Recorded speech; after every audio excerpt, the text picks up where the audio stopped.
Welcome, adventurers. My name is Cody, and this is Taking 20, a channel about all things role-playing games. I am incredibly excited today because we have a special guest. James Sutter from Paizo is dropping by to talk some Starfinder.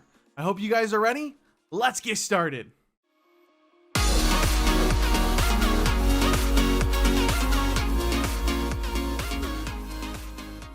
Hey guys, I am thrilled today to be able to introduce you guys to James Sutter, who has stopped by to join us here and talk some shop on Starfinder. So I'm really pumped.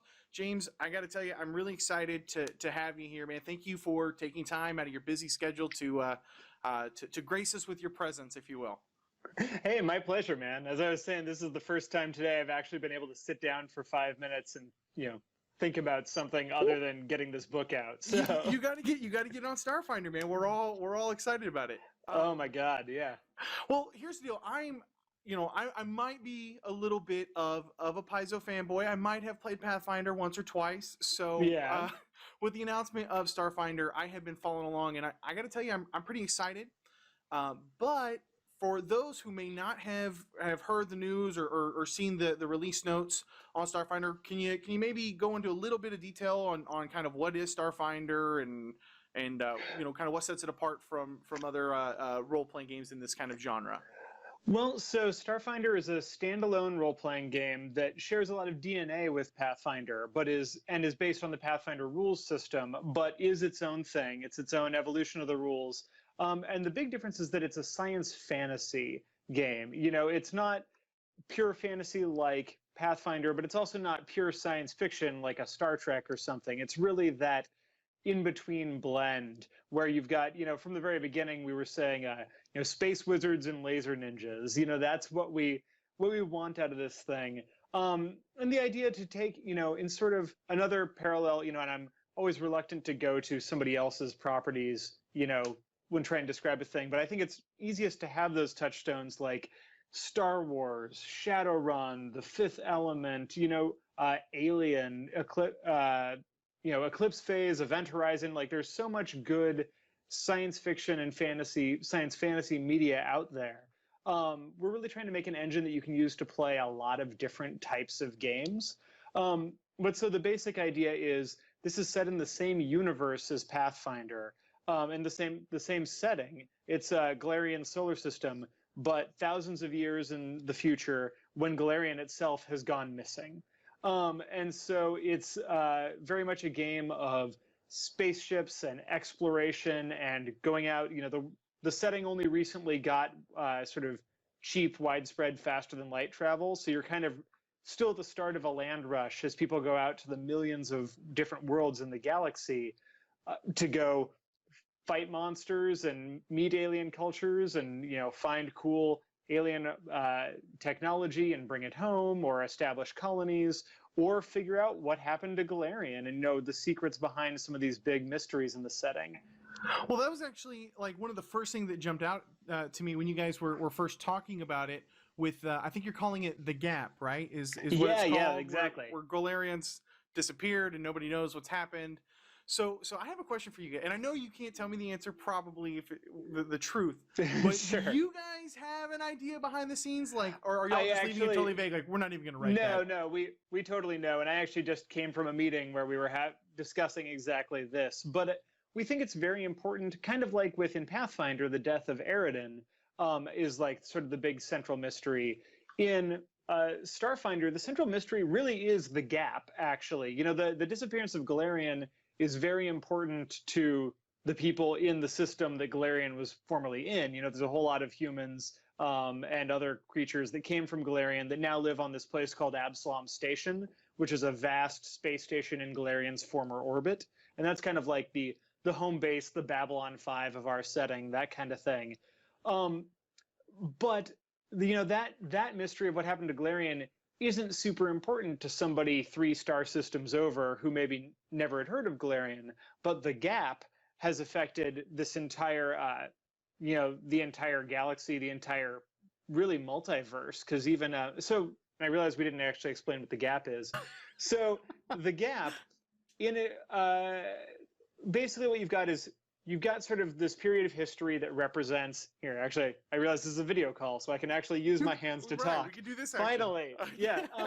So you've got the gap is sort of this interregnum period between the history of Pathfinder and the history of Starfinder. The idea is that about 300 years ago, from modern day Starfinder, there was this vast system-wide amnesia that kind of rippled backward. And even though people were, alive during this period and everything, there's now potentially thousands of years where information is just gone, unreliable. It changes, it's scrambled, and even the people who lived through that time found themselves no longer with, the memory of what had happened, how they got to be where they were. Like they would know things, but not necessarily know how they knew them or why. And it is admittedly a little high concept, which is something that Eric Mona, the publisher, was actually just we've gone around about it a couple of times. But I think it's this really interesting idea of all of these societies wake up one day and they don't know who they are because they don't know their history. Like they imagine if you woke up one morning and you look over and like you see your spouse and you know their name and you know like this stuff about them, but you have no idea how you met. You have no idea sort of like your shared history. All you've got is sort of the feelings and these little bits of knowledge. You have all your skills for your job, and maybe you even know like, oh, this is my job, but you have no idea why you work there, how long you've worked there, any of that sort of stuff. And so it's weird, but it's actually to a large extent it's inspired by so many years ago I had a girlfriend, an ex-girlfriend, that got hit by a car and got amnesia, where she just like flat out woke up one morning, like, after having been hit by this car, and had no idea who she was. Like she knew nothing about her life, even less than people know, for the gap. But she still had all the skills. Like she could still speak all the languages she spoke. She still knew how to do all this stuff, but she didn't necessarily know how she'd learned it, or even necessarily know what things she knew that she didn't, until it came up. Like there was what was that? There was a great movie in like the 90s. Was the La Femme Nikita? That was the TV series or something. But like one of those things where like somebody used to be an assassin, but has like had those memories taken away from her. And now it was she like has Jamie Lee Curtis. She has a kid, and then she gets her memories back. I don't know the movie, but I know exactly what you're talking about. Yeah, it's the sort of thing where like, she has no memories, but she's like chopping, onions or something in the kitchen, and then suddenly realizes she can throw the knife. Yeah, exactly. That sort of thing I think is really fun and interesting. But as interesting as that is, that was also 300 years ago in the setting. So it's a thing that's big to how society got to be the way it is.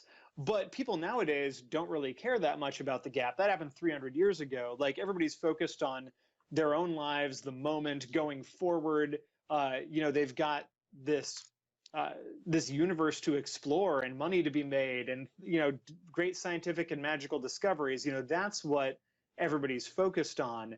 But the gap is, I think, often the thing that immediately captures Pathfinder players, because it's this big, like, the question of how you transition from Pathfinder to Starfinder is a big one for a lot of people, because people want to play in the same universe because that's fun, but you also don't want to have this situation where you say, well, now all the history between Pathfinder and Starfinder, if it's the same universe, now it's all written. Nothing I do in Pathfinder matters anymore because the future, we already know the future. By having this big gap, we don't know the future of Pathfinder. We have an idea of like the far distant, like if it's even the same timeline, and who knows, right? But like we have this idea of where it could go, but you still, it still matters whether or not you beat the Rune Lords in Rise of the Rune Lord, or Karzug in Rise of the Rune Lords. It still matters whether you defeat Queen Iliosa in Curse of the Crimson Throne. You're not losing that. And so that was a line we really had to walk, and I'm really pleased with how the gap has sort of come out of that. So let me ask you this: because I mean, I totally understand kind of where you guys are approaching that from a creative point, but was that because you had that personal experience in your life with with your significant other at one point? Was that your brainchild, or how did you guys come to that conclusion? I mean, yeah. So the gap, I won't. With anything in Starfinder, we've talked about it enough that I won't, take sole credit for much of anything, because who even knows where, I stop and Rob McCreary or Owen Stevens starts, right? Like we're constantly working together. But I think that having had that experience and seeing how somebody could function and like, seeing from a distance, right? Like we were not dating at the time, so I wasn't like on the scene, but I think having seen that, like, people can have this experience where they forget who they are and they go forward and sort of like discover what they can about themselves, but also build an entirely new life. Like, I think that made it seem much more viable to me. Whereas I think some people were a little more just struck by like, well, if you don't, how does everything not fall apart if you don't know where you came from? And the answer is that I think actually a lot of people like have had that experience, maybe not as dramatic as amnesia, but like there's lots of people, in history who have been displaced and then sort of start a new culture from scratch and moved on. Yeah, there have been diasporas, there have been, forced migrations, there have been stuff like the Dark Ages where, Europe loses a bunch of its history and it works out more or less, like eventually. Yeah, pretty much. Yeah, okay, so well, I'm sorry, go ahead. No, go for it. I'm so sorry. I wanted to know, because what I thought was interesting about kind of bursting into this from the gap and into this sudden, the way it appears you guys have kind of described it is that people have not had this faster than light travel very long. So you're going from this gap where you don't know much about the past, and then you're going into almost kind of this uncertain future. And one of the things that I loved about this was when you were talking about the drift, I think, which is, I guess, how people kind of travel with this faster than light. Can you maybe kind of go in, because that fascinated with me, with talking about chunks of different areas and whatnot. That really interested me a lot. So the drift is kind of our answer to hyperspace. When we were talking about how we want to handle faster than light travel, there was sort of this question of like, okay, do we want wormholes? Do we want to actually be able to break the speed of light via magic? Like, what do we want to do? And so we came up with this idea where, hyperspace, like jumping through hyperspace has always been a cool science fiction trope, but we really want to make hyperspace itself interesting. It's not just all the stars streak into lines and then suddenly you show up where you are. Like, we want a little more of that sort of like event horizon, oh god, this is a portal through hell kind of sort of thing. And so we came up, the idea of the drift is that basically around about the time when faster than light travel, it was when faster than light travel came about, what happened is humanity and several other races had sort of created these artificial intelligences that became self-aware and then got smart so quickly that they sort of adapted and became this entity that ascended to godhood. And so you've got this machine god called Triune that basically, there was this runaway sequence of events that ends up with, now you've got this artificial god. And the god, as part of its ascension, said, oh, hey, I've figured out that there's another plane of reality that nobody knows about because you can't reach it via magic. You can only reach it via technology. And I just figured out the technology. Here you go. And that was how people got faster than light travel. And that plane that was discovered is called the drift. And the drift works basically by like, you just hop through, and there's all these hyperspace beacons that the god and the god's church place all over sort of the galaxy to help you navigate. But basically you hop into the drift. The drift is this big empty space. And then you hop out the other side and everything's fine. It's cheap, it's easy, except that it's not just an empty space, because every time you jump through, the plane grows a little bit. And it grows by ripping off pieces of other planes of the multiverse, including the material plane, like your own, the mortal world. And so you never, like, the farther the jump, the more it rips off. So you never know if you're just jumping between, two fairly close by places, like, that's probably fine. Like, you won't even notice what's happening. But there's a chance if you're going to jump from one side of the galaxy to the other, you might pull a big chunk of, say, hell in there. And suddenly, as you're flying through hyperspace, you run into, a bunch of devils that are super pissed that you just ripped, like, their As house well off they of their should be, home sir. plane. As well they And they're, should be. yeah, and they're trapped there, they're mad, and so then you have this experience. Or for that matter, like, you accidentally rip off part of, the Great Library of Heaven, and there's some really mad angels in there, or just like parts of different planets, old derelict spaceships. Like, this plane is constantly expanding, constantly sort of filling up with random stuff, pulled from all existence. And of course, the other gods in the system aren't super pleased about this because, their planes are getting, by a very small amount, but they're shrinking.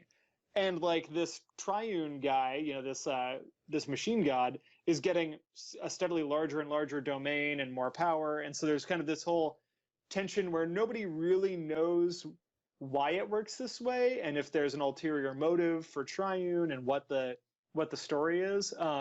So you're visualizing people actually going through adventures in this plane, exactly, while they are trying to travel maybe somewhere completely else. It's more the science quest. fiction. It's the science fiction answer to random encounters when you're when you have to travel through the woods to get from town to the adventure location. In Pathfinder we say, okay, well, roll, you meet some goblins on the way. This is really our way to do the same thing in hyperspace, and to have that event horizon story, have the unexpected happen. And in fact, that even plays into the first adventure path we're doing. That's awesome. So on adventure paths, because when we look at, I'm a businessman, so I love looking at distribution. I like talking distribution. I know it's really nerdy. And I think that you guys have said several times that Starfinder does not have kind of the same schedule for putting out as much material as Pathfinder does. What can you tell me now about your kind of plan of attack? Are you guys going to be releasing 1 or 2 adventure paths a year? Or what can you disclose so far when it comes to kind of what the future releases might look like? Well, so what we're starting with is sort of as an overall strategy, we want with Starfinder to really scale things back. With Pathfinder, we release a lot of stuff. We've got the hardcover rule books, we've got campaign setting, player companions, the adventure paths, of course, like, and that's not even to mention all the partnerships with miniatures and comic books and, our novel line and all of this stuff. Like, and we love doing all that. But it's also a lot of stuff. It's a lot of work, and it's a lot for people to buy. So we had this idea with Starfinder, what if we could just, rather than taking the Pathfinder approach of sort of everybody picks and chooses, well, I like the rules but not the world, I like the world but not the rules, I'll buy this and not this.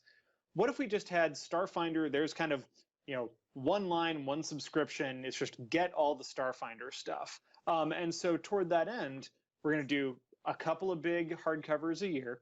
And then the adventure path is really going to be the main way you get new setting content, new rules content, obviously adventures, primary vector for new monsters. It's really, we want the adventure path to kind of be the highlight, your ongoing thing where you're constantly getting a steady drip of new cool Starfinder stuff, but doing it in a way that makes it pretty easy to subscribe, collect. Maybe nobody feels like they're getting left out on or anything like that. Yeah. Okay. And also, it's nice to get in on something on the ground floor. Like, I think, I encourage people, if you're into Pathfinder and you don't know where to start, just start wherever looks good to you. You can start with Rise of the Rune Lords, or you can start with, Kingmaker, or you can start with like any of the adventure paths we've done.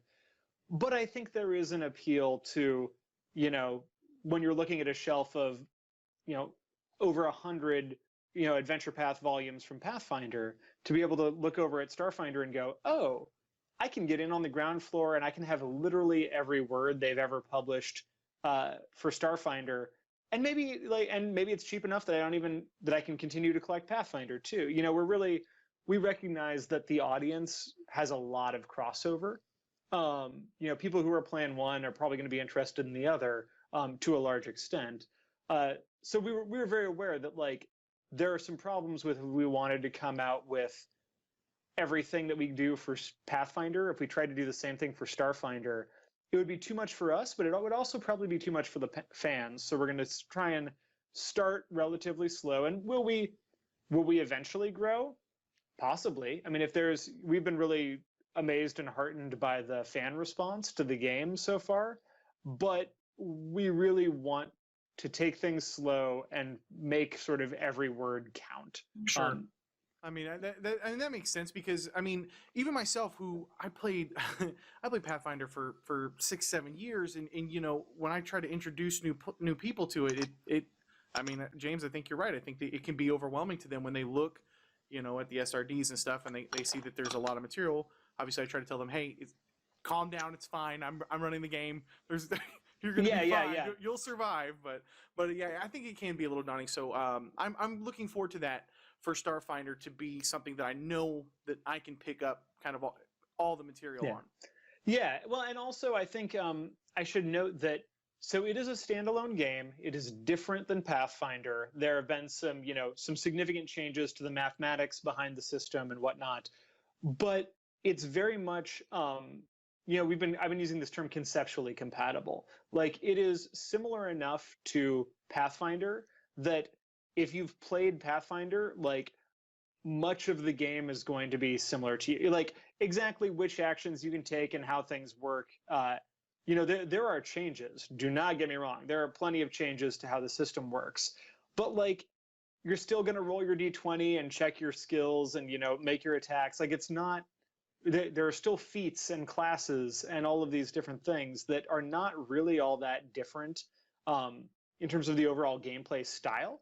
So I think that that'll make it pretty easy for people to go back and forth between the systems. And actually, backward compatibility was a thing we were hugely concerned with. Not that they will be perfectly backward compatible, because it's impossible to change a system and have it be perfectly backward compatible when we're talking about a game like this. But the big thing we wanted is to be able to have people take monsters, and enemies from Pathfinder and use them in Starfinder, with minimal conversion at the table, because we think, especially for the first couple of years, we're going to be putting out Starfinder monsters kind of as fast as is reasonable, but it's the same universe. So there's no reason why you shouldn't be able to have to just pick one up and then just drop it right into Starfinder. Yeah, exactly. Like, if you've got an Archon, well, I mean, a couple thousand years in the future of time difference, that's nothing to, the Outer Planes. So probably those Archons are going to be fairly similar, right? So like, how do we build the game so that you can just pick that up or take your contract devil and drop them into the middle of Absalom Station? And so we've managed to do that with making it pretty easy on the GM, I think, to just sort of look and go, okay, so here we go. Those stats and then just drop them right in. Yeah, and so that's really the main point of backward compatibility that I was most concerned about. But we are also, there's even going to be a section in the book that gives a little bit of advice on, we know people are going to want to kit bash these two together. Here are some thoughts. We're not going to do all the work for you because, like, you can go way down that rabbit hole. But here are some ideas. I don't think it'll be terribly hard. Okay, so one thing I wanted to talk to, and I do kind of want to get back to backwards compatibility, but one thing that I absolutely cannot leave this interview without asking you about is, I don't know if you're familiar with my channel or what I do here on Taking 20, but a lot of my viewers, almost all of them, in fact, are players in the virtual tabletop setting. And I know that me personally, my friends, I live down here in Texas. Texas is huge, so just it's impractical sometimes to get that weekly game in. And because of virtual tabletops, we've been able to rekindle the magic, if you will, at the game table and running those weekly games and those campaigns. Have you guys thought about, are you guys already reaching out to maybe some of those Fantasy Grounds or Roll20 and kind of looking at what it would take to potentially put Starfinder on day one in a digital format? I mean, we've been talking to everybody. That's actually something where, just in general with Starfinder, we're in an interesting place where we're trying to, as much as possible, have those conversations now so that pretty much from the start of things, uh, people can go play all the ways they want to play, do all the things they want to do. Um, and Pathfinder, having the history we've had with Pathfinder, has given us a huge advantage in that because we've got a lot of relationships. People already have an idea of how we work, and all those things. So while I can't announce anything just yet, like we've absolutely been talking with all sorts of licensors, including virtual tabletop people, and we've been really pleased at how excited everybody is. Same with we would love to have, people always ask, oh, well, you're going to do miniatures. And the answer is, well, we'd really love to do miniatures. We aren't a miniatures company. So, we'll talk to people. Same with translations, same with, comic books, like everything that we do for Pathfinder through a third party where we license. I think we're interested in doing that for Starfinder too. It's just a question of getting those deals put together. One thing, okay, I'm just going to throw this out there, James. Okay, please just forgive me for this, but as a kind of I teach people a lot on Roll20. I that's kind of what I do a lot here, and maps with layers. Okay, maps without the DM markings and the secret door markings. Very very important. Are you guys going to do PDFs as well? Maybe. I mean, we'll absolutely be selling PDFs like of the the adventures and whatnot, the same way we do with Pathfinder. I mean, I think right now, in terms of our digital distribution, I expect it to be identical to what we're doing for Pathfinder. Okay, that's actually great news in my opinion. Good, yeah, yeah. I know your competitor Wizards. They have this policy for 5th edition to just absolutely not zero PDFs. And as a digital player, I'm excited to hear that Starfinder is going to be kind of following along with what Pathfinder's done. Especially for a science fiction game, wouldn't it be weird if you couldn't have the rule book on your iPad? Like that seems Absolutely. Conceptually like a thing you want. But I mean, I also think like the online component is a huge part of our our fan base, a huge part of the way we play. I mean, the SRD for that matter, and there will be one for Starfinder as well. We give all the rules you need to play away for free online. You can just go search on there and find whatever you need. And between, frankly, like the fan run setting wikis and the system reference documents that we put up there for free, I mean, you can get most of the game like for free online. We just hope that if people like it, they'll pick up the book, they'll see it with I mean, I'm not going to lie, the art is a huge part of what sells me on an RPG, and like so we're cognizant of the fact that making beautiful books is part of what makes people buy the books instead of just downloading the rules online. So I'm pretty excited to sort of cover all those bases and say like, yeah, you can go use the SRD, because frankly it's way easier to search and say oh god, how does disintegrate work, versus trying to flip through till you find okay, DI. Like I think there's no reason to be afraid of that, and certainly with Pathfinder, it hasn't hurt us. Okay, so I wanted to jump back to backwards compatibility real quick. Sure.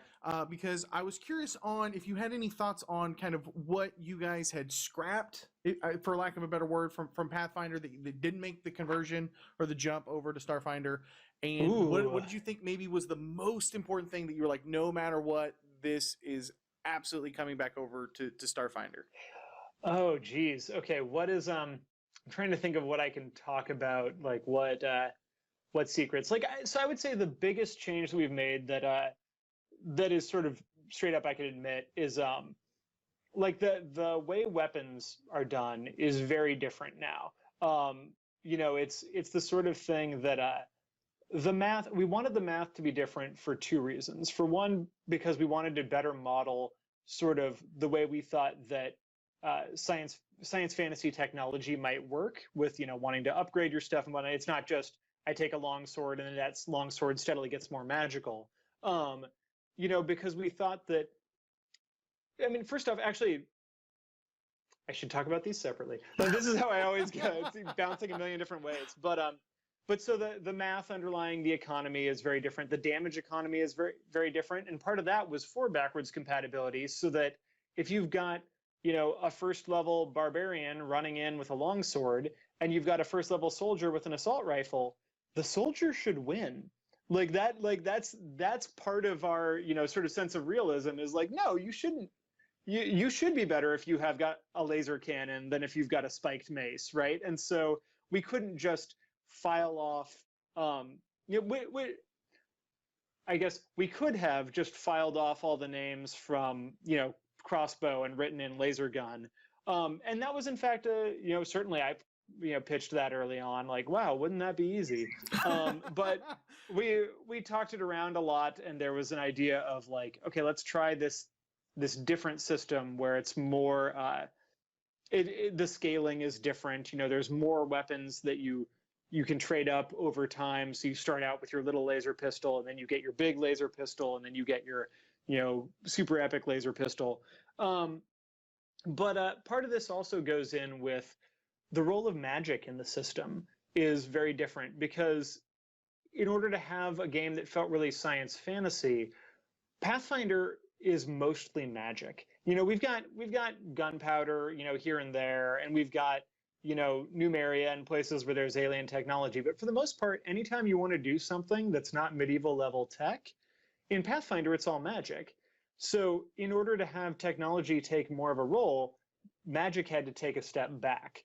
And that, definitely freaked some people out, and we went round and round about it. But there's just a question of like, okay, well, realistically, why would you go to wizard college for 10 years to learn how to cast a light spell when a flashlight is $5? Makes right? sense. Like, so we really try to take a look at, places where technology could replace magic, but still have magic, be a core, vibrant part of the setting, because if it were just technology, then you've got a science fiction game. And even going to the level of like Star Wars, there's magic in Star Wars with the Jedi, but there's not enough. That's not what I'm looking for.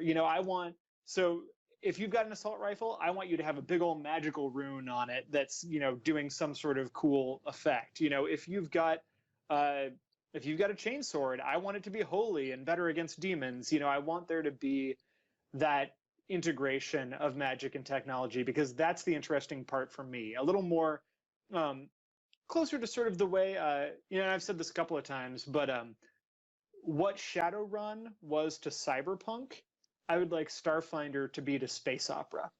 If we could do that, I think that would really be pulling off kind of everything I want. So if you have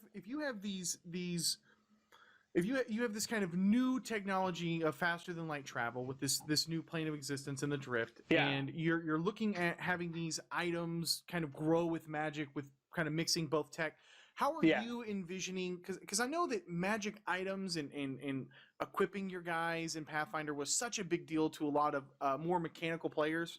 Yeah. How do you kind of envision that working in Starfinder? Are we going to see traveling merchants with runes to add to your guns, or are there going to be new setups in these different planets? I think there's a blend. I think, for instance, we've changed the way crafting works to make it a little just simpler, smoother, not like, magic items. And I say this as somebody who, has for long periods designed magic items using the Pathfinder setting for a living. Like, it's an art as much of a science as it is a science, and it's really hard.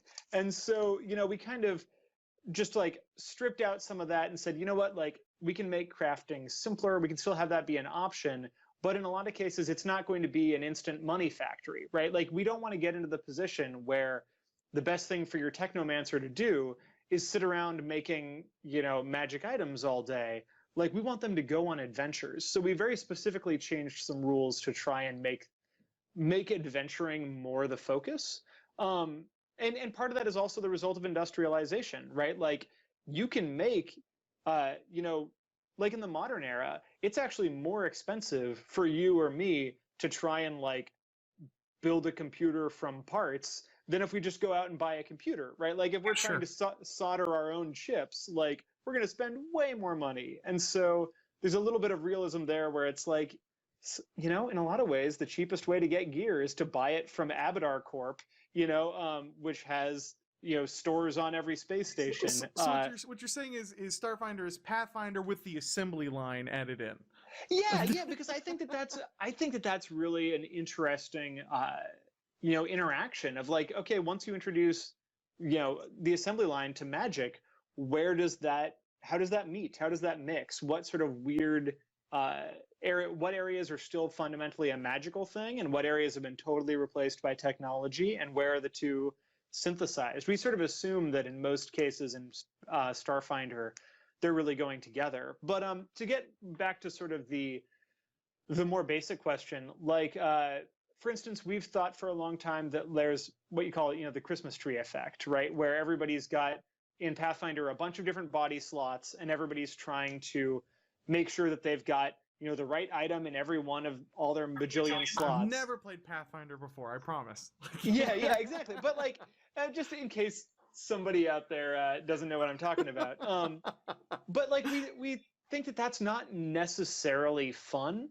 And certainly it's not fun when you get something like, we talk about the Cloak of Resistance or whatever, where some people would say, this is an item that's actually kind of boring. There's not a lot of flavor to it, but all your hardcore number cruncher players say you have to have it. Like, not making a character with it would be dumb because it is the right choice.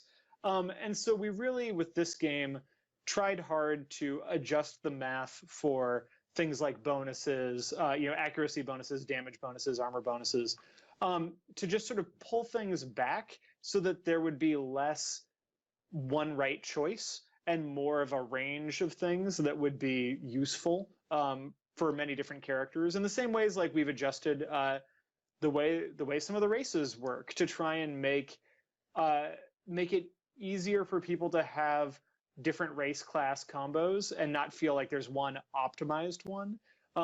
Really, kind of all of our work has been trying to make it so that people feel like they can play a broader range of characters with a broader range of gear while still making the right choice. Makes a lot of sense. Okay, and then the last question about Starfinder I have for you. Sure. Ships. Everybody is so excited. I did hear an interview where you said the word mech before, but I'm not gonna ask about that. Okay, mech is aspirational. Lest anybody be concerned, there are no mechs in the core rulebook. It's just something I'd like to have one day. So when it comes to ships, in I get that we're joining the games kind of as these crews. Are our ships going to be kind of something that you guys are looking to upgrade, or are we going to constantly be in search of new ships? Or no, it's very much on that. One of our sort of core missions to begin with was the idea that ship is sort of identity for a lot of groups. Ship is almost a character in its own right, not in the sense of like the HAL, like argue with your computer kind of thing, but in the sense of like, the Serenity is part of what makes the Firefly crew who they are. The Millennium Falcon is part of Chewie and Han's family, and so we wanted to have that same sort of idea. So there's a very robust shipbuilding system, and then also you can upgrade your ship as you go along. So the idea that, you can fly the same ship for your whole career potentially and just sort of upgrade it and get better. That said, there will also be a wide variety of ships to choose from and to fight. And I guess for folks who aren't aware, there is a miniatures combat, Starship system that is sort of almost a mini game within the game. It uses a hex grid. It's very tactical. But something that it has that I'm very excited about is that it has roles in Starship combat, so that it's not just one, the captain player flies the ship. It's everybody in the party, like, okay, well, you're the gunner, you're taking the shots. You're the pilot, you're actually maneuvering the ship. You're the science officer, you're scanning the other ship to see what weapons and armor they have. You're the mechanic or the engineer down in the reactor bay trying to, keep things together as your ship takes hits. And so that's been really the thing I've been most excited about with regards to Starship combat, has just been the fact that everybody has a unique role and everybody can feel like they are sort of irreplaceable in that particular combat. And then that's something, we learned a lot from stuff like Skull and Shackles was a pirate adventure that we did for Pathfinder, and like those ship-to-ship combat rules. Rob McCreary, senior developer who was in charge of Skull and Shackles, is also a major head on Starfinder. He's running a lot of the AP, and so he was really a strong advocate for. He's like, I have seen ship-to-ship combat rules. I know what needs to be fixed. And so he had some strong ideas. Jason Bullman and Jason Keeley really did a lot of the work of sort of building the ship-to-ship rules. But we've got a million cooks in the kitchen, and everybody's kind of working on everything. I just wanted to call out some people that specifically were elbows deep in the ships.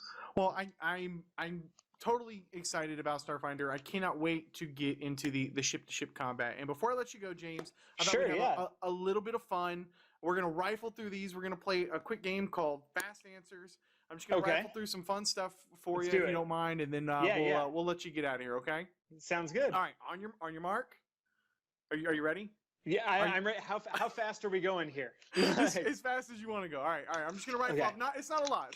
Okay, so... Go. Okay. What's your favorite band? Oh God, that's a terrible one. For a long time it was Killswitch Engage. But I think these days I'm gonna say, I'm gonna be totally cheesy and say Brides of the Lizard God, which is my band. Okay. Justice League or Avengers? I don't have a preference. I'm not a big fan of either of them, to be perfectly honest. Like I love comics so much, and my excitement about superheroes of the sort of mainstream variety is just minuscule. I adore Image books and sort of that more creative As a Green Lantern fan, I have to say that you're wrong. It's the Justice League. That's cool. Yeah. What's your favorite board game? Maybe Galaxy Trucker? Okay. No. I'm going to change that. It is totally Space Alert, which is, if you guys haven't played it, it's by the same people who made Galaxy Trucker. But basically, it's like this humorous board game where you're on a ship in space and you're constantly being attacked by alien vessels and stuff. And the gameplay is very similar to like a Robo Rally, but you're placing everything sort of simultaneously, trying to organize with this crew, and it's time limited. And then when the buzzer goes off, you all have to flip your tokens in order and see, did you actually manage to save the ship? And it's one of those things where everything goes fine until you realize oh, this says left. I was supposed to go right. Oh, and it just starts these chain reactions where everything falls apart. So yeah, I'm gonna go with that one. Do you have any bad habits at the game table? Oh God, I'm probably on my phone. I'm that guy. I'm probably tweeting. Oh, I'm totally at the game. Oh, I guess it's my turn. Guess I should stop tweeting. What's the worst thing you have ever done as a game master? Oh, I don't know. I think not prepared enough. I am totally a seat of the pants sort of game master. But I love killing characters. I do know the worst thing I ever did as a player, though. Okay. The worst thing I ever did as a player was many years ago in Jason Bullman's Eberron game, back when we were still working on Dungeon & Dragon. We had a campaign that went on for about 2 years, and I knew I had to leave the campaign. So Jason and I conspired to make sure that my character would die dramatically in the middle of the campaign, but we didn't tell anybody that it was going to happen. And so there was this great death scene, and it was very dramatic, and there's he kills my character, and the other people are trying to save me, and he was just he was brutal. He was just no, he's totally dead. And so I just got up silently, grabbed my dice bag, and just walked out of the building and didn't come back. Oh my God. And everybody was so sure that I was terribly depressed. And it wasn't until the next day I found out that people had been really worried that I was not okay with it. So it was a prank, but it was a good time. I love character death. I love that story. That I'm gonna steal that the next. I'm gonna steal that from you. All right, Star Wars or Star Trek? Star Wars, 100%. Rank the movies. You have Oh 10 God. seconds. Yeah. Empire. New Hope. Jedi. Rogue One. Really? Okay. Yeah, I mean that's there And then were that's the end of the others list? I hear. Yeah, that's where I'm gonna stop. Okay. What's your favorite Christmas song? Oh, uh, Christmas in Holland. Okay. Like that wasn't it? Run DMC. Like there was, I don't know how, but somehow my mom, who only listened to like bubblegum when I was a kid, ended up with a copy of this rap Christmas song, and I think it was Run DMC. Um, and it was just so unlike anything else that I ever heard in the house. It was fascinating. It was very much unlike Kill Switch Engage. Okay. Yeah. All right, Bruce Willis or Bruce Lee? Oh, I mean, Bruce Lee for the skills, but Bruce Willis, I enjoy his movies a lot. I like how all his heroes are tired. You are correct, sir. All right, if you could only eat one thing for the rest of your life, what would it be? Pizza. James? That's easy. I basically do that already. Well, James, I got to tell you, man, I really, really appreciate you taking the time and getting the phone set up with all the PC problems to yeah, no worries. to hop on and join me for a few questions. Before I let you go, is there where can people go to find more information on Starfinder? Well, so for Starfinder, just go to Paizo, paizo.com/Starfinder. That'll link you to, that's a landing page that'll take you to our blogs, to the message boards, that sort of stuff. Also, if you want to come talk to me, find me on Twitter at James L. Sutter. I'm often talking about Starfinder and other writing projects, writing advice. Or, hit me up on my website, jameslsutter.com. But yeah, Paizo.com is the place to be if you're interested in Starfinder or Pathfinder. Perfect, man. Perfect. Well, I fully will be hunting you down at Gen Con this year to Yeah. get my copy of Starfinder signed. Okay. Cool. Well, thanks so much. Thank you so much for hopping on, and thank you guys for watching. My name is Cody, and as always, may your games be filled with awesome memories and even better friends. I'll catch you guys next time.